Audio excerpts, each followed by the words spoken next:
WISP Sports Radio, the voice of women in sport. Thank you for listening to Season 1, Episode 1 of Bit by Bit on WISP Sports, a mental skills podcast for athletes where you'll learn how to level up your mental game.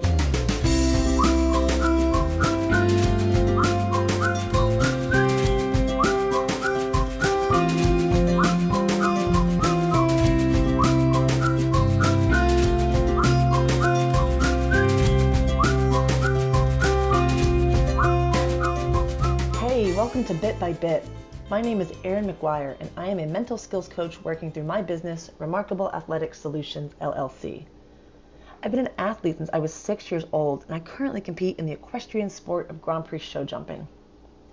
I've had the incredible fortune of working with both male and female athletes as young as preteens and to those who are, well, certainly young at heart. I work with individual athletes of all sports, although I do have a soft spot for equestrians. My athletes compete at the grassroots level. They compete at the national, the international level. They're juniors, they're amateurs, they're professionals. I'll be giving you tips and tricks to take your mental game to a new level. Over the next 6 episodes, I'm going to teach you how to think efficiently and effectively to clear your mental playing field. Then, I'll give you tools to connect the dots so you can leave your nerves in the locker room and hit game time ready to win. This is episode 1 of 6. Thought replacement strategies, solution-based thinking. All right, let's dive in. The name of our game is clearing your mental playing field. I tell my athletes, if your court, your field, your arena was filled with spectators, if you had all the people in the stands on your competition platform, you wouldn't physically have the space to perform, let alone do your best. The same thing goes for our head space. It's an uphill battle if we're fighting through 101 thoughts in our head. Wouldn't it be easier if we cleared our field, our mental playing field of spectators? We got rid of all that unnecessary junk? If that sounds too good to be true, I promise you it is not. It is attainable, it is achievable. I'm going to get you there. Episode 1, solution-based thinking. Thinking in terms of solutions, not problems. Today's topic is all about looking ahead. Rather than thinking in reverse to avoid a mistake, we want to change our thinking to looking forward towards what we actually want to achieve. This is part of your mental prep leading up to competition. So you can do this back in the weeks, days before competition. You can do this as you're warming up. You can do this as you're taking a break. You can do this in your recuperation. Really, it's a lifestyle change. It's a way to change your thinking. So the more you apply it, the better off you are. So what does this mean? What is this solution-based thinking? What does it entail? If I say, don't look behind you, what's the first thing you're going to do? Right. It's likely you will whip your head around, check out what you missed. Even though I told you, don't look, even if there were endless things you could have done, you could have looked forward, up or down, you could have closed your eyes, could have stayed the same. Yet, it's likely that your initial reaction was to do the one thing you were told not to do. So what should I have said? Rather than instructing you to refrain from what I didn't want you to do, rather than saying, don't look behind you when I did not want you to look behind, I should have instructed you to do what I actually wanted you to do. I should have said, eyes on me, or look ahead.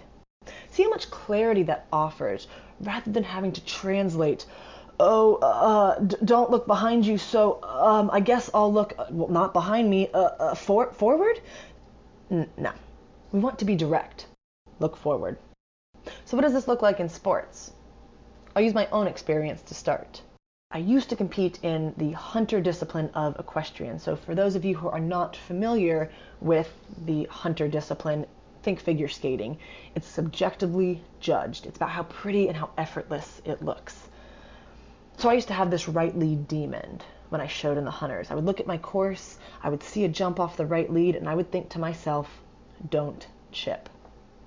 A chip occurs when you get too close to the base of the jump. There's not enough room for your horse to get its legs out of the way, and the effort is usually akin to a deer jumping over a fence. It's not very pretty in a subjectively judged sport.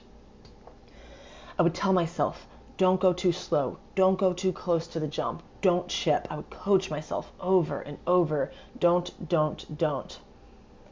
Well, wouldn't you know, guess what happened to me more often than not? And I wouldn't just chip. Oh no, I would chocolate chip. It was as ugly could be.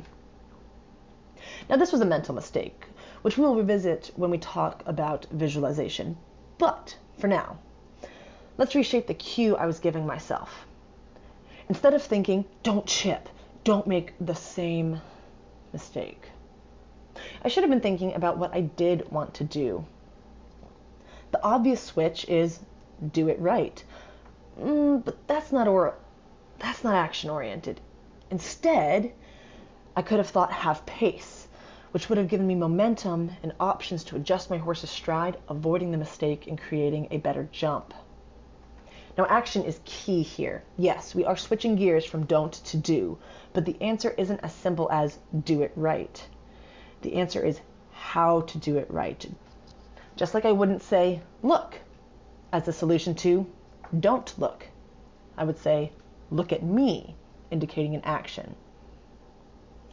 All right, so what about non-equestrian sports, right? What about the rest of the population?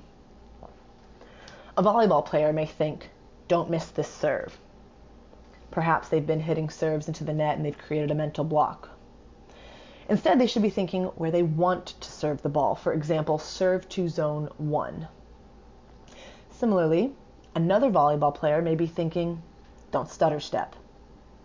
Stutter stepping occurs when a volleyball player questions their timing or is lacking in confidence from the set they've received.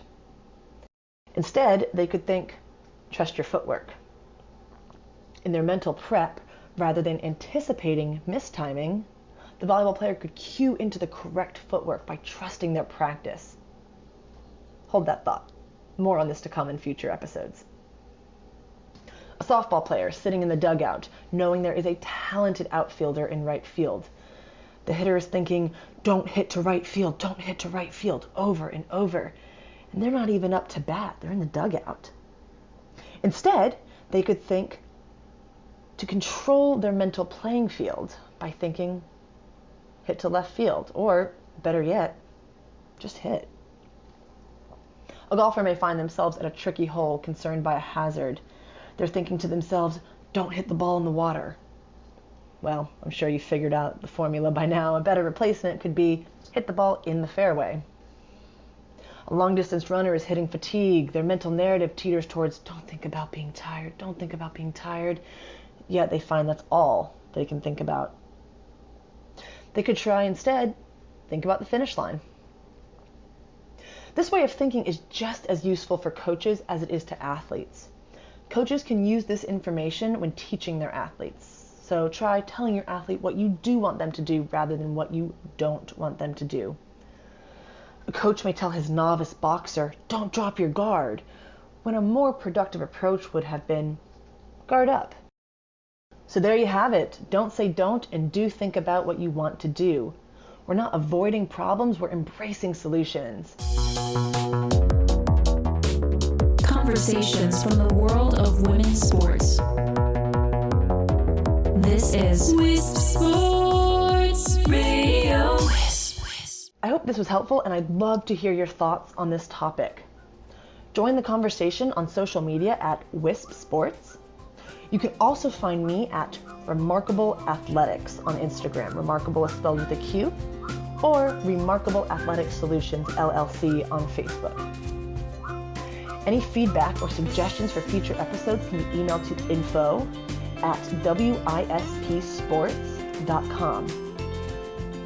Next week, we'll continue this conversation of thought replacement by discussing control.